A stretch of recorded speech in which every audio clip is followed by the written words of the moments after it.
இன்னைக்கு நம்ம ஒரு சூப்பரான ஜூஸ் ரெடி பண்ணுவோம். இதுங்களுக்கு என்ன அரைச்சி கொடுக்கலாம்? ஒரு கேக்கு, ஒரு வாழைப்பழம். இது என்ன ஆகுதுன்னு பார்ப்போம். ஓகே, ரெடி ஆயிடுச்சு. இப்போ இதை யார்கிட்ட தரலாம்? ஏஞ்சலா கிட்ட தரலாமா, பென் கிட்ட தரலாமா? பனி கிட்ட தரலாம். எப்படிமா இருக்கு டேஸ்டிங் சொல்லு.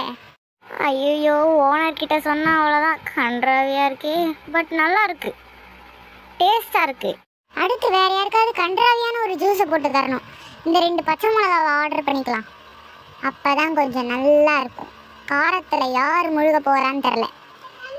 ஓகே, இப்போ நம்ம ஜூஸ் ரெடி பண்ணிடலாம். ஒரு பச்சை மிளகா ப்ளஸ் ஒரு வெங்காயத்தை போட்டு நல்லா அரைச்சிருவோம். இந்த விஷத்தை யார்கிட்ட தரலாம்? இவ்வளோ கன்றாவியான ஜூஸை நம்ம ஏஞ்சலா கிட்ட தரோம். இந்தாடி குடி. ஐயோ, என்ன இது இவ்வளோ கன்றாவியாக இருக்கு. 24 hours later. இவ சிலையாவே இருக்கா? பென், அவ முதுகுல ஒரே ஒரு அப்பு கொடு, அப்பதான் அவ சரியாவா. யாராவது போட்டு அவளை அடிங்க. சரியாயிட்டா. எப்படி இருந்தது டேஸ்ட்டு? ரொம்ப கன்றாவியா இருந்தது. மிக்சர் ரொம்ப இதுவாயிடுச்சு, சரி பண்ணிடுவோம்.